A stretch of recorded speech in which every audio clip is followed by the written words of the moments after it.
বলা হয়ে থাকে ক্রিকেট গৌরবময় অনিশ্চয়তার খেলা।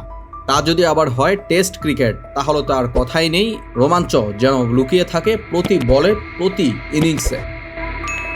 যেমনি করে বাংলাদেশ পাকিস্তানের বিপক্ষে প্রথম ইনিংসে জ্বলে উঠেছিল বোলিংয়ে, মাত্র 274 রানে অল আউট করা হয় মাইটি পাকিস্তানি টিমকে। কিন্তু 274-এর বিপক্ষে ব্যাট করতে নামা আজকের বাংলাদেশ যেন ছিল সম্পূর্ণরূপে অচেনা। একের পর এক উইকেট এবং ব্যাটসম্যানদের অসহায় আত্মসমর্পণ যেন জানান দিচ্ছিল এই ম্যাচ বেরিয়ে যেতে চলেছে বাংলাদেশের হাত থেকে।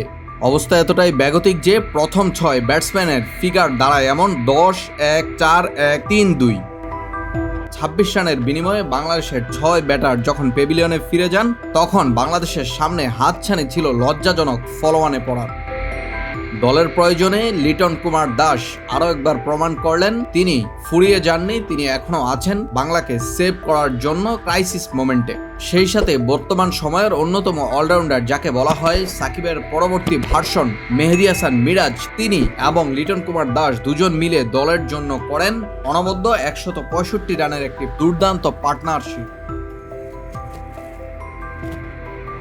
শেষ পর্যন্ত মিরাজ 78 রানে যখন প্যাভিলিয়নে ফিরেন, তখনও লিটন চালিয়ে গিয়েছেন তার ব্যাট।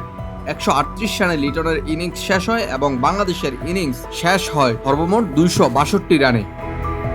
সবকিছু মিলিয়ে পাকিস্তান দল এখন 21 রানের লিডে থাকলেও মনোবলের দিক থেকে সম্পূর্ণ চাঙ্গা রয়েছে বাংলাদেশ দল, এবং চতুর্থ দিনের খেলায় নামার আগে নিশ্চিতভাবেই বাংলাদেশকে বুস্ট আপ করবে এই ধরনের পজিশন।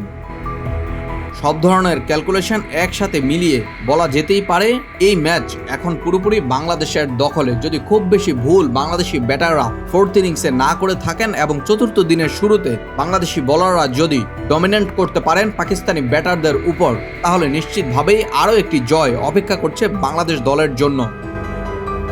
উল্লেখ্য, সিরিজের প্রথম ম্যাচে 10 উইকেটের বড় ব্যবধানে জয় পেয়েছে বাংলাদেশ দল। এই ম্যাচে বাংলাদেশ দল জয়ী হলে 2-0-তে সিরিজ জিতবে, তাও পাকিস্তানের বিপক্ষে পাকিস্তানের মাঠে, যা হবে বাংলার ক্রিকেটে নতুন মাইলফলক, নতুন অর্জন।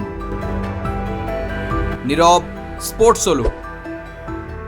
সকল ধরনের খেলার এক্সাইটিং সব খবর পেতে এখনই সাবস্ক্রাইব করুন স্পোর্টস সোলোর ইউটিউব চ্যানেলটি।